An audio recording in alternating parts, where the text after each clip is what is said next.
Mm, we ready? Cut myself. Veterans Day. We're so grateful and thankful for our veterans and our military ones that serve now, and certainly we're going to honor them at one of the games coming up soon. But uh, just so appreciative of all the sacrifices they've made for our country. Texas, really, really good. Um, Very talented up front, offensively, skill wise, quarterback. Got guys, they want to get the ball to the edge, put you on space. Hard to tackle when they get out in space. Um, we certainly have um, worked that last week. Defensively, they're big. Uh, I'm not going to say simple. You know where they're going to line up. They remind me a lot of when I was at Georgia. The types schematics that they're running. That's what Georgia's defense did a lot. Basically, they're saying we're better than you. We're going to line up and whip your butt type mentality. But they have some very, very good players. I think their linebackers are very, very good and just really talented. Coach Sarkisian does a wonderful job with them. Certainly, since we played them the last time, they're quite a different team. Their talent level is certainly a lot faster, bigger than what they were the last time we played them in here. We do understand the rivalry, and we've tried to educate the kids on the rivalry. Um, we showed them tape on the 64 game. They chuckled a little bit. It wasn't quite as clear as nowadays tape. But Coach Hatfield running the punt back, and in the 69 game, when I believe it was President Nixon was at the game. Unfortunately, we lost that one. The 91 game over in Little Rock, we won, I believe, 15-14, which I think was the last Southwest Conference game. We showed them the 14 game, uh, and then we showed them the 21 game. So we're trying to understand. I think Sark said it the best is, that Arkansas might dislike Texas more than they like themselves. It might be a true statement, and we understand that. So rivalry games matter, and we're certainly looking forward to the challenge that we have, which is a huge challenge against a great Texas team. Yeah. When people talk about their offense, it's the motions and the misdirections. There was a play the other day where they fake sweep, fake inside, and then go ran a reverse off of so, what's the challenge in getting ready for all that? What he does? Well, you do that, and then with speed, that's they are as good a screen team. In other words, something just what you mentioned, one way counter back the next way with screens, whether it be wide receiver, running back. Uh, they want to get the ball on the edge and get you in space, and that's exactly the play you were talking about, the counter reverse. Um, so we certainly have to practice it. We have to have our edge. We have to turn everything back inside. We have to. If they get outside of 21 other guys, we're in trouble. And so we've got to turn the ball back in. We've got to chase the ball, and we have to play extremely hard. But there's a lot of challenges there. You brought this up a minute ago, but the 21 game, the analysts looked at that and said, okay, Texas now knows what it needs to do to be ready for the SEC. What have you seen in their roster build and their makeup since then? I think NIL has certainly changed the game with a lot of people. But I think they took full advantage of that. Obviously, they're University of Texas, so they have a strong brand. But you combine that with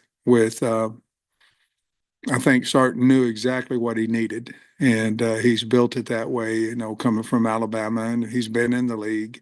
And I think he knew exactly what he needed, and I think he went out and got it. And it was size, and it was certainly speed, And he went out and everybody knows you've got to have a quarterback, and he's got two of them that are maybe three. I've seen two that are extremely good players. I guess prior to the Ole Miss game, you mentioned all the talent that was up front defensively for Ole Miss. Does this week kind of have a similar feel with all the talent up front on Texas's defensive line?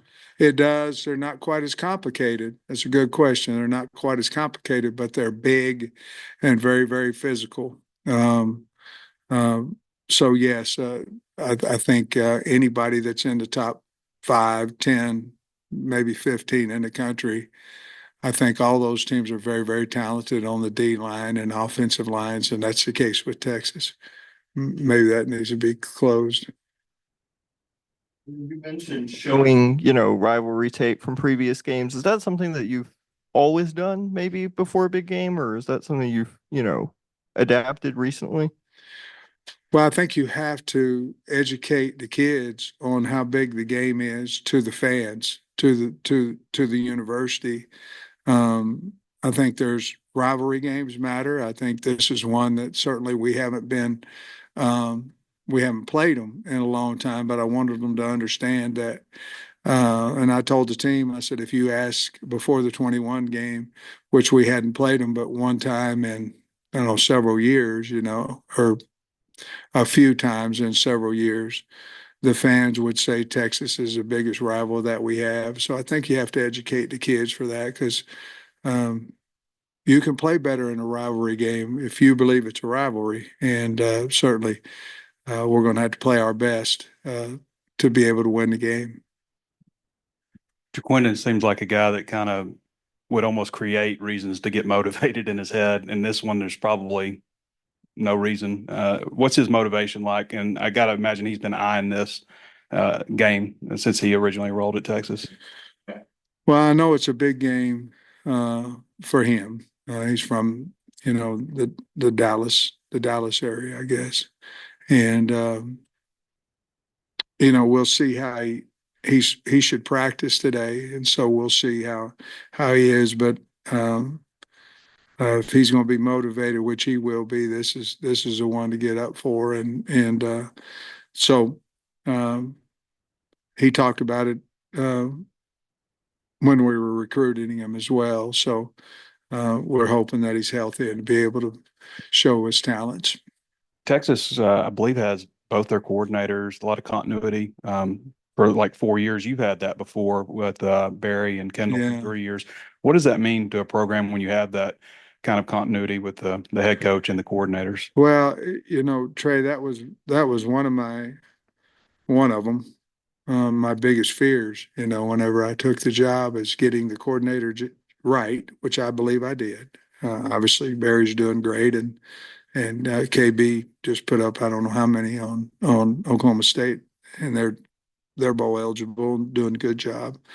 Um, so I think if you have who you want, I think it's very, very important to try to keep them. And certainly we went through ours, and I'm pleased with who we have at coordinator right now, and but at coordinators on both sides of the ball, all three positions. But um, I think you can grow your program more. I think it has a lot to do with recruiting as well. When people leave, it's always a question of why. Why are they leaving, and it affects recruiting as well. And that stability with Kyle and them, I think that means a lot to any program, but especially at the University of Texas. Sam, looking at the tapes the last couple games and then looking to Texas, have there been any changes or adjustments in the secondary as you guys start to game plan looking at how things have gone the last couple of weeks? Yeah, we certainly have made it very competitive back there. If you asked me who was going to start at safety, I would say let's wait a couple more days. We've made it that much of a battle. Same thing at the corner spot. I think uh, you have to do that. If you'll lose your room if you don't. If you don't challenge with guys that are twos, they're going to be going, well, I just watched the tape, and maybe I should have an opportunity. And so we certainly are doing that, not just with, well, we may get you in the game with going out there first, with starting. And we've done that with at least 3 of the 5 positions, possibly 4. Point, maybe, did anything change after that Tennessee game that you maybe have seen on tape, or you felt like maybe guys were just out of place or out of assignment, or was there anything specifically that jumps out on why things were so different? I didn't think we played as hard against Ole Miss. I did not feel that way against LSU. I thought that we played hard. I thought our matchup that night wasn't great. Nussmeier was really on, and so were the wide receivers. But we were 16-10 with 5 minutes left in the third with the ball. Ole Miss was certainly a different story. It was almost like they knew exactly what we were going to do defensively and could combat it because Dart was certainly on. We couldn't get to him, and we had a hard time covering them. I think to answer your question, our concern is more about a trend that went last year and to this point. And last year, we didn't challenge. In other words, we didn't say, hey, let's put somebody, let's give another opportunity here. And this year we have. So, like I say before, we tried so many different things against Ole Miss that none of them seemed to work. But it all goes down to I just didn't feel like we played as hard as what we normally do. And we've got to certainly get back to that to have a chance. And you mentioned Jaquindon. You hope he practices today. Any updates on Talon, whether he was able to practice last week, and how's he looking right now? Tatum practiced every day last week, and I believe that he'll be fine. Braxton's going to practice today. We'll see how long he lasts or if he can go for an extended period of time. I think that's June Causes beat up a little bit. I think that's about it. Braylon will be fine. He'll practice today. And you mentioned the struggles a little bit with some of the more veteran quarterbacks. How does Quinn Ewers maybe differ or be similar to Nussmeier and Dart? How you look at them, they're scary. They're dangerous at wide out and running back out of the backfield. And Ewers throwing the football. He has one of the fastest releases of guys I've seen. I mean, he can throw a bubble screen and it's out, it's halfway there, and you don't even see him throw it. I mean, he's really, really talented. He got an extremely strong arm. So there are some similarities there, and what are you gonna do? You're gonna try to cover, obviously. You're gonna try to get to him. You're gonna try to move the point.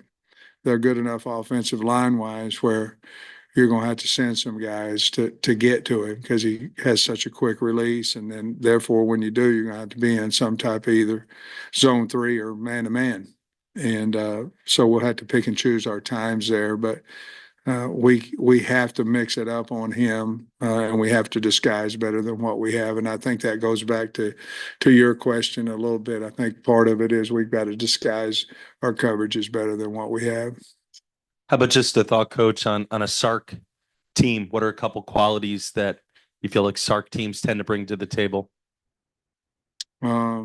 Explosive offenses. I mean, like I said before, the national championship one, he was OC at Alabama. I thought was the greatest called game I'd ever seen by an offensive coordinator.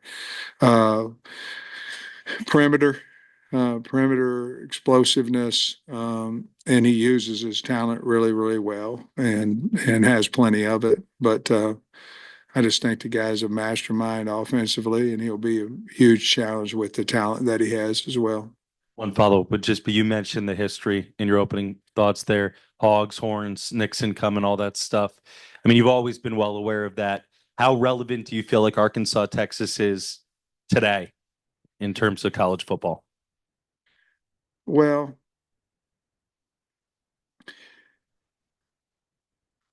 I'll answer that like this. When we played them in the Texas Bowl in 14,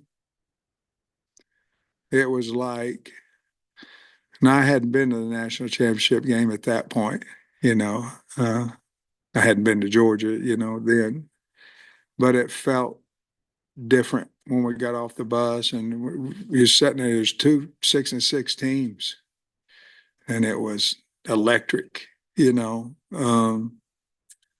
then when we come in here at that point, I think that was the largest crowd we'd had in several years, and the the rush in the field and all that kind of stuff. So um,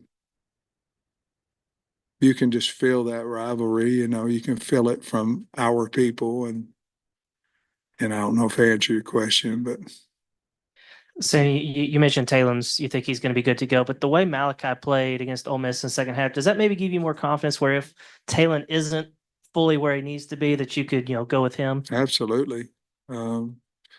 He did a great job. I mean, great job of throwing the football, throwing it early, very accurate, and ran over some people. And Malachi played extremely well, and we're glad we have him, and have a lot of belief in him when he goes in the game, and that certainly helped from the other night too. One more on the history from someone who's seen about 43 of these games. I'm wondering, when was your first one to see? Do you remember, like, was it on television? Had you seen the game ever before you were coaching here? I don't think so. I think the first time I ever saw one was when we were in Texas playing in the Texas Bowl, to be honest with you. I don't remember um, watching it before then, I wish I could answer it different, but that's the truth. And Sam, you mentioned yours a minute ago. Specifically, what really impresses you about him? And then follow up, Arch Manning. I mean, in this day and age, nobody like that hangs around to be a backup, but he did. What do you think first about yours specifically? What makes him really good, and then the quarterback dynamic there? Because yours was out for a little bit. Manning comes in. I mean, no, nobody has two quarterbacks like that. I think he's got the confidence of Jackson Dart, that kind of type of confidence. I think he has a great belief in his O-line. You can just feel it. You can feel it on the film. And his wideouts are incredible. Running backs used as wideouts, bubble screens.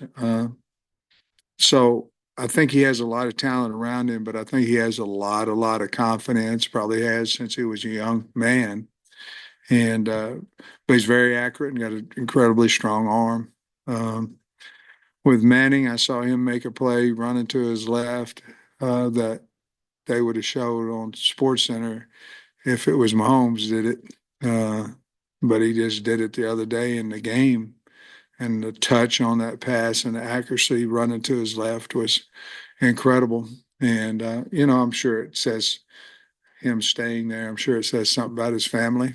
And he's got a family that certainly has had a lot of success. And so I'm sure they're helping him with some of his decisions and to stay nowadays and do that is a notable achievement or a notable accomplishment for a guy to do that now, especially a guy with his type of talent. I guess you look at this both two different ways. But this is the fourth SEC team. So everybody that comes into playing favor, the fourth SEC team that's ranked, and I guess the third that's like top 10. Yeah. What are your thoughts on that? Well, I think the league's really good, a lot of good teams in the league, and the great thing this year is you've seen teams unranked being able to beat teams that are ranked and are ranked high. Vanderbilt's win, certainly our win against Tennessee, and but it's people that aren't in our league, they think, well, we can go beat so and so one time. Well, you might can, but you just said it. I mean, this is our fourth or fifth or whatever ranked team that we played, or sixth or whatever it is, and Yeah. And, uh, it's a gauntlet and you have to stay healthy and you have to play well each week. And if you don't, as we saw 2 weeks ago or a week and a half ago now, if you don't play well, you can get embarrassed. And that's how good the league is. And so we're in it because that's where we want to be and that's where we belong. But it's a difficult league, certainly is for everybody. Yeah, I mean, you got a lot of really good teams with 2 losses in the league, and that says something about the SEC. And you've been given a countdown clock on your hip, to the extent that you can. Is that like a cumulative injury, or did you have one specific injury? And what's the countdown at now? Well, my hip, I found out about my hip about 150. Well, once I get to surgery, about 135, 40 days ago. And it just went out, and so I found out I need to get a new hip. And it was at a point in time where it was so close to the season starting that I just didn't feel like I could do it. And as it's gone on, it's gotten sore and sore. I've got I'm bone on bone, and I've got a chip. I've got a broken hip, and which is it is what it is, sore. But as soon as we get through with the Missouri game, between that and the postseason, I'm gonna get a new hip. What do they tell you about the rehab time? Were you back on your feet during practices? Yeah, I think that I'll be able to walk out of the surgery, and then I should be. That first week after the Missouri game is kind of a dead week for us because the kids are in finals, or it's the last week of school, I guess. And I wanted to have it where I could move around pretty good by the time that the portal opened, because that's very, very busy. You can sit down and do it, but it's easier to stand up and move around a little bit. But that's really the only time. I just didn't feel like I could get it done before the season and be effective. And but it's sore. Tom, you can't ever get off of it. You can't set off of it. You can't sleep off of it.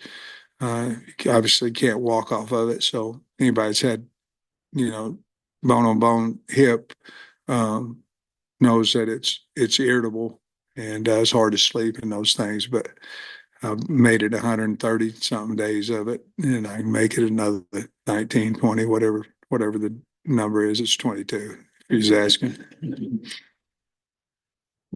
You got other guys on the team, obviously from Texas, Andrew and Talon, of course, and Jalen, Brad, Landon. You Any of about those said the guys? captains for this week. Yeah. Or have those guys said anything about the opportunity to play Texas and their home state? They haven't this week. They did in the summer, when we took them down to the SEC media and all that. Of course, it was in Dallas, but uh, it's a big deal to whether the university offers you or not a scholarship. I think that has something to do with it too. You're always trying to prove somebody wrong. If they didn't offer you a scholarship, and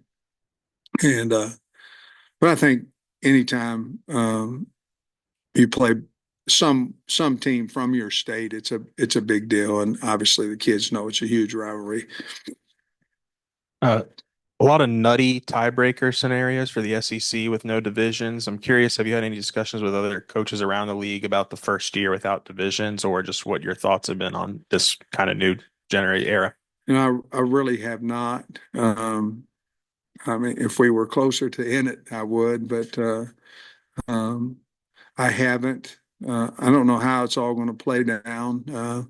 There's a lengthy list of how you can get to who's going to play in the championship game. Hopefully, the head-to-head will be the key reason of why someone's playing, why somebody's not. But I really haven't had a lot of discussion on it. Okay. the SEC is still trying to look and figure out what they're going to do with the schedule in the future. And there's a lot of talk of a 9-game schedule. Texas a team you want to see permanently on the schedule just because of the rivalry, or is it one you want to avoid because they're Texas? Well, our rivalries, we got Missouri, we got a boot for LSU. We've got a freaking something else for A&M. We got, we got plenty of rivalries. To sit here and say, oh yeah, I want to play Texas every year, but then who are you going to trade them for? LSU, you're going to trade them for, you understand what I'm saying? So, I think the way that they did it before was that we could get a home and home with everybody in the league. If you were here for 4 years, if you were a 4-year student and you played for us for 4 years, you get a home and home with everybody in the league at an 8-game schedule. To go 9, in my opinion, would be ridiculous. I mean, you see what's going now. I mean, you got two lost teams trying to get in the playoffs. It wasn't broke before. I mean, we were playing for the national championship all set for last year forever in our league. And to me, 8's plenty. And then had to figure out exactly how to get to the championship game. But we don't need 9. I mean, everybody be limping into the postseason play. And the other thing too is I think it's something about college football, and you go out and play somebody that you never played before, as in we're going to play Notre Dame next year. And there's no way in the world you're going to schedule 9 SEC games and Notre Dame. We might, but we shouldn't. I mean, by that time you're playing the playoffs is what you're doing. And so I think most guys in the league would say 9 would be too many. Also, you dismissed Ty Washington a couple of weeks ago. He had comments about that. Do you have any response to that at all? Oh no, I don't have time to get into that. He's not on the team, and I hope he does good, and we'll just move on. Yes, Sam. And it's weird. If Arkansas had won the big shootout, they probably would have played Notre Dame, the Cotton Bowl. What's that again? That if Arkansas had won the big shootout in '69, they probably would have played Notre Dame in the Cotton Bowl. That wasn't my question. In '69? Yeah, that's who Texas beat. I might have watched that game. Yeah. but Texas, I'm sure as good as Georgia's, Texas didn't expect to lose to anybody in Austin. Georgia went in there and beat them pretty good. And then, Texas went to Vandy, and that was a tough game because Vandy's a lot better than people think. And they took it to Florida pretty good. Just how have you seen Texas respond from that Georgia loss? I think very well. I think they're pretty healthy. I think their team's pretty healthy, and they certainly have the depth if they can play several guys, which they do. And when you can do that, I think especially in game 10, 11, 12, you're going to respond. 9, 8, you're going to respond a little bit better than those guys that's losing a key component. Not necessarily there's a big difference between 1 and 2, but I think they've responded extremely well. They're, what are they, 3rd in this country right now and doing good. Appreciate you. Thanks, guys.